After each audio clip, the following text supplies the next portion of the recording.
Hello friends, मैं हूं ललित और आप सभी का स्वागत करता हूं आपके अपने यूट्यूब चैनल हिस्ट्री मेकर में। आप अपने जीवन में कभी ना कभी कहीं ना कहीं ऐसे व्यक्ति से मिले होंगे जिसने पहली ही मुलाकात पे आप पे जादू सा कर दिया हो।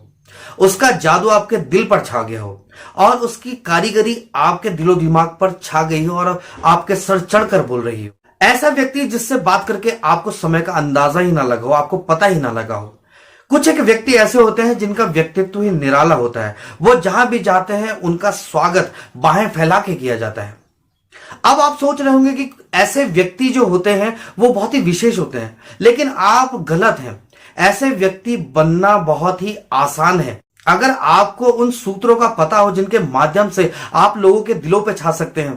तो आप किसी के भी दिल पर राज कर सकते हैं। आप हर एक व्यक्ति पे जादू चला सकते हैं। तो चलिए देर ना करते हुए आपको बताते हैं वो सूत्र। अगर आपको भी लोगों के दिलों पे जादू करना है, आपको भी लोगों के दिलों पे छा जाना है, तो उसके लिए पहला जो सूत्र है वो है मुस्कुराहट। आप देखेंगे लोग उन व्यक्तियों को कतई पसंद नहीं करते जो व्यक्ति सदैव ही तनाव में रहते हैं, जो लोग हमेशा ही सीरियस रहते हैं। और उनके विपरीत लोग उनको बहुत पसंद करते हैं जिनके चेहरे पर एक बहुत ही मनमोहक मुस्कान होती है। आप भी अगर किसी व्यक्ति से पहली बार मिले तो आप उससे मुस्कुरा कर मिलिए, लेकिन आपकी मुस्कुराहट बनावटी नहीं होनी चाहिए। आपकी मुस्कुराहट आपके चेहरे पे दिखनी चाहिए, आपकी आंखों पे दिखनी चाहिए, आपकी पूरी बॉडी लैंग्वेज पे दिखनी चाहिए, ना कि केवल आपके होठों पर। यदि आप ऐसा करते हैं उस व्यक्ति को लगेगा कि इसे सम्मान दे रहा है और यह मुझसे मिलकर सच में आनंदित है। और यही पहला सूत्र है दूसरों के दिलों पर राज करने का। आप देखेंगे किसी भी होटल में कोई भी लड़का या लड़की जो भी रिसेप्शन में बैठा होता है वो सदैव आपका मुस्कुराकर स्वागत करता है, because first impression is the last impression. तो आपको बताते हैं दूसरा सूत्र, दूसरों पे रुचि रखना। जो भी व्यक्ति, जिस भी व्यक्ति, किसी भी छात्र ने मनोविज्ञान का अगर अध्ययन किया होगा तो उसको पता होगा कि यह बहुत ही रहस्यमय विषय है। अगर आप इस विषय का सही से इस्तेमाल करते हैं तो आप लोगों के दिलों पर छा सकते हैं। अगर मैं आपसे सवाल पूछूं कि आप किसी भी व्यक्ति से बात करते हैं तो उसमें सबसे ज्यादा प्रयोग होने वाला शब्द क्या है, तो आप उलझन में पड़ जाएंगे। लेकिन अगर मैं आपसे एक और सवाल पूछूं कि अगर आपको कोई ग्रुप फोटो दिखाई जाए तो उसमें आप सबसे पहले क्या देखते हैं, तो ये आप कहेंगे कि ये बहुत ही ज्यादा सिंपल सा सवाल है। मैं सबसे पहले अपने आप को देखता हूं, वो भी जूम करके। लेकिन इससे आपको पता क्या चलता है, आप दूसरों से ज्यादा अपने आप पे दिलचस्पी रखते हैं। यदि आप दूसरों पे दिलचस्पी रखेंगे तो आप देखेंगे कि लोग आप पर न्यौछावर हो जाएंगे। उदाहरण के लिए मान लीजिए कि कोई व्यक्ति है, वो पार्टी में बहुत ही सज सवर कर आया है, उसके मन में ये उलझन चल रही है कि मैं कैसा लग रहा हूं, मेरी फोटोज कैसी आएंगे, और मैंने जो भी डिजाइन पहना है ये अच्छा है, और जो भी रंग है। तो अगर आप उससे कहते हैं आपका ड्रेस बहुत अच्छा है, आपके ड्रेस का रंग बहुत अच्छा है, और आपने जो भी डिजाइन बनाया मैं भी ऐसे ही बनवाना चाहता हूं, आपने जो भी एक्सेसरीज पहनी है बहुत ही बेहद ही कमाल की है, तो वो व्यक्ति आप पे विशेष ध्यान देगा और उसका दिन बन जाएगा। और जब भी आप किसी व्यक्ति को आनंदित करते हैं तो वो व्यक्ति आपको सदैव याद रखता है। तो आप भी दूसरों पे रुचि रखें। अब बताते हैं आपको तीसरा सूत्र, लोगों को बताएं कि आप उनके लिए कितना महत्वपूर्ण है। आपने देखा होगा जिस व्यक्ति के पास अच्छा भोजन खाने के लिए है, रहने के लिए बहुत ही आलीशान घर है, सोने के लिए बहुत ही आरामदायक गद्दा है, बिस्तर है, और हर एक सुख सुविधा है उसके पास जीवन यापन करने के लिए, उसके पास पर्याप्त मात्रा में धन है, लेकिन अगर उसको कोई वैल्यू नहीं देता तो ये सब कुछ जो चीजें मैंने पहले बताई हैं उसके लिए वैल्यू नहीं रखती है। क्योंकि मानव की एक प्रवृत्ति है कि उसको सदैव महत्वपूर्ण होने की लालसा होती है, और ये लालसा ऐसी है ये कभी समाप्त नहीं होती। हर एक व्यक्ति को महत्वपूर्ण होने की लालसा होती है। यदि आप लोगों को बताएंगे कि आप उनके लिए कितने महत्वपूर्ण हैं, आप देखेंगे जिस पत्नी को पति समय नहीं देता वही बीमारी के बहाने बनाती है। जिस माता पिता को उसके बच्चे समय नहीं देते, कोई भी बहाना बनाकर उनको अपने पास बुलाना चाहते हैं, क्योंकि वो आपसे महत्व चाहते हैं, आपसे महत्वपूर्ण होने की लालसा चाहते हैं।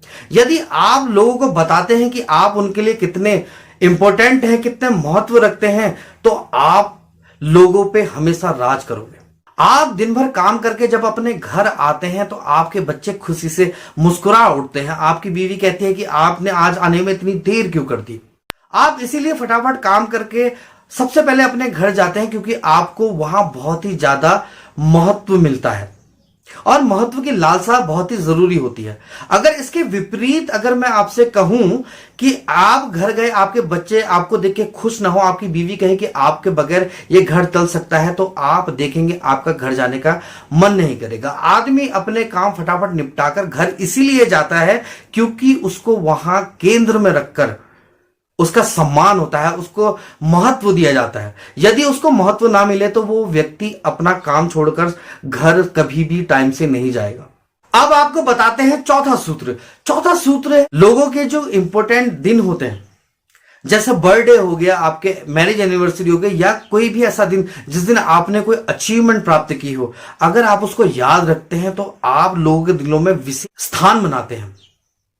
वैसे तो हर एक दिन महत्वपूर्ण है, लेकिन एक व्यक्ति के जीवन में कुछ महत्वपूर्ण दिन होते हैं, जैसे कि उसका जन्मदिन, जैसे कि उसकी मैरिज एनिवर्सरी, और जिस दिन भी उसने कुछ अचीवमेंट किया है, अगर आप उस दिन उस व्यक्ति को विश करते हैं तो आप देखेंगे कि वो विशेष रूप से खुश हो जाता है।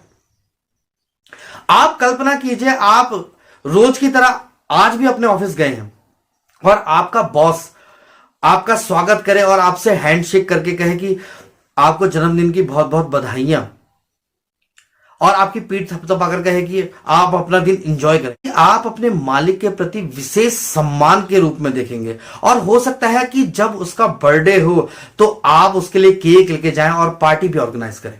तो सदैव लोगों के जो जीवन के महत्वपूर्ण दिन हैं उनको हमेशा याद करें और उस दिन उनको विश करें, तो आप देखेंगे कि आपको लोग बहुत ही बेहतरीन ढंग से याद करेंगे। अब आपको बताते हैं पांचवा सूत्र, अपनी गलती को तत्काल मान लेना। आजकल आप देखेंगे कि ये एक बहुत ही गंभीरता का विषय है कि कोई भी व्यक्ति अपनी गलती नहीं मानना चाहता। कोई भी व्यक्ति ये नहीं कहता कि मैंने गलती की है। अगर उसने गलती की भी हो तो वो उसको छुपाने के लिए कई और झूठ बोलता है, लेकिन वो अपनी गलती नहीं मानता। उसको लगता है कि अगर वो अपनी गलती मान लेगा तो वो छोटा हो जाएगा, बल्कि इसके अगर वो अपनी गलती मान लेता है तो गलती मानना बड़प्पन की निशानी है। अगर उदाहरण के लिए आपको बताऊं तो हमारे देश के बहुत ही प्रसिद्ध आंदोलनकारी हुए श्री युग बालकृष्ण, जब वो छोटे थे तो एक दिन क्या हुआ कि उनके टीचर ने उनको 10 सवाल दिए। उनको क्या, पूरे क्लास को दिए। तो जो बालकृष्ण जी थे हमारे, जो बालकृष्ण जी को केवल 9 ही सवाल के उत्तर आते थे। उन्होंने 10वां सवाल किसी दूसरे मित्र या दूसरे छात्र के साथ मिलकर किया, लेकिन जब वो दूसरे दिन जब स्कूल गए तो वो देखते हैं कि टीचर उनकी प्रशंसा करता है और कहता है कि बालकृष्ण ने ही केवल 10 के 10 सवाल करे हैं, और वो उनको पुरस्कार देना चाहता था। लेकिन बालकृष्ण जी इस घटना को देखकर रो पड़े और रोकर उन्होंने पूरी सत्यता बताई कि मैंने ये जो 10वां सवाल है ये मुझे नहीं आता था, मैंने किसी दूसरे छात्र के साथ मिलकर किया है। तो इसको देखकर टीचर और भी ज्यादा प्रभावित हुए कि इस व्यक्ति में सच बोलने की काबिलियत है और इसने जो गलती करी है उसको मानने की ताकत है। तो बालकृष्ण जी उस अध्यापक के आंखों के तारे बन गए और आगे चलकर वो इसी गुण की वजह से एक बहुत ही सर्वश्रेष्ठ आंदोलनकारी बने। तो अगर आपको भी लोगों के दिलों पर राज करना है तो अपनी गलती तत्काल मान ले। अब आपको बताते हैं छठा सूत्र, जिससे कि आप लोगों के दिलों पर राज कर सकते हैं। आपने कई ऐसे लोग देखे होंगे जो बहुत ही ज्यादा बोलते हैं। ऐसे लोगों को लोग पसंद नहीं करते, उनसे अपना पल्ला झाड़ना चाहते हैं। और इसका अगर विपरीत स्थिति मैं आपको बताऊं, वो लोग आपको बहुत पसंद है जो आपकी बात को गहराई से सुनते हैं, बहुत ही ज्यादा ध्यान लगाकर सुनते हैं। तो आप भी विशेष ध्यान रखें, जब भी आप किसी व्यक्ति से मिले तो केवल अपनी ही बात ना करें, उस व्यक्ति को भी पूरा समय दें और उस व्यक्ति की बात को जितना ज्यादा गहराई से हो सकता है, जितनी ज्यादा ध्यान से हो सकता है, उतनी गहराई से सुने। यही छठा सूत्र है कि कम बोलना ज्यादा सुनना। अगर आप लोगों की बातें सुनते हैं तो आप लोगों के लिए विशेष बन जाते हैं। अब आपको बताते हैं कि 7वां सूत्र क्या है। 7वां सूत्र भी इसी से जुड़ा हुआ है। अगर आप किसी व्यक्ति की बात सुनते हैं तो वो व्यक्ति एक पल के लिए ये सोचेगा कि मैं ही केवल कहता जा रहा हूं और ये व्यक्ति कुछ भी नहीं बोल रहा है। आप उस व्यक्ति से वही बात करें जिसमें उस व्यक्ति की दिलचस्पी है। अब उदाहरण के तौर पर अगर मैं आपको बताऊं, कोई भी सामान्य व्यक्ति, कोई भी मिडिल क्लास व्यक्ति जो कि महंगाई से परेशान है और आप उसके सामने जाकर किसी भी मनोरंजक बात को करते हैं, किसी फिल्म की बात करते हैं या कोई भी ऐसी बात करते हैं जो उससे रिलेट नहीं करती, तो वो व्यक्ति आपसे ऊब जाएगा और आपसे परेशान हो जाएगा और वो आपसे बात नहीं करना चाहेगा। लेकिन अगर आप उस व्यक्ति से महंगाई के बारे में बात करते हैं और महंगाई से होने वाले दुष्प्रभावों की बात करते हैं, महंगाई को कैसे दूर किया जाए, आप अपने जीवन को कैसे बेहतर बना सकते हैं इस महंगाई में अगर बात करेंगे, तो वो आपकी बातों पे दिलचस्पी लेगा। ये इसीलिए हो पाया उस व्यक्ति को उस विषय में दिलचस्पी है। अगर आप देखेंगे, अगर आपने किसान को अपना प्रशंसक बनाना है तो आपको पेड़ों की बात करनी होगी, आपको पौधों की बात करनी होगी, आपको कीटनाशक की बात करनी होगी, आपको फसल कब बोनी है कब काटनी है उसकी बात करनी होगी। तब जाकर आप किसी भी किसान को अपना प्रशंसक बना सकते हैं। और मैं दावा करता हूं अगर आपने ये सभी गुणों को और इन सूत्रों को अपने जीवन में उतारा तो आप एक ना एक दिन बहुत ही लोकप्रिय होंगे और आपकी पर्सनैलिटी ऐसी बन जाएगी जिससे कि आप हर दिल अजीज हो जाएंगे और आप हर दिल पर राज करेंगे। यही थे वो 7 सूत्र जिससे कि आप लोगों के दिलों पर राज कर सकते हैं। आशा करता हूं कि आपको हमारा वीडियो अच्छा लगा। अगर आपको हमारा वीडियो अच्छा लगे तो इसे लाइक करें, सब्सक्राइब करें, बेल आइकन दबाना ना भूलें जिससे कि आपको हमारे आने वाले हर एक वीडियो का नोटिफिकेशन पहले से ही मिल जाए। धन्यवाद।